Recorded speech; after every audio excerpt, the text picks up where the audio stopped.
আসসালামু আলাইকুম গাইস, আপনারা কেমন আছেন? আশা করি সবাই ভালো আছেন। এখানে আমি আঙ্গুরের বাগার ভিডিও করতেছি, দেখেন কত সুন্দর সুন্দর বাগার। এখানে বড় বড় মাছ আছে। আমার শ্বশুর বাড়ি করে বাগার।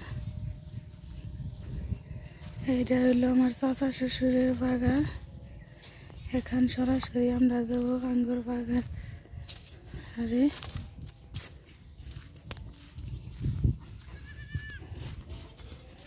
দেখাবো আপনাদের।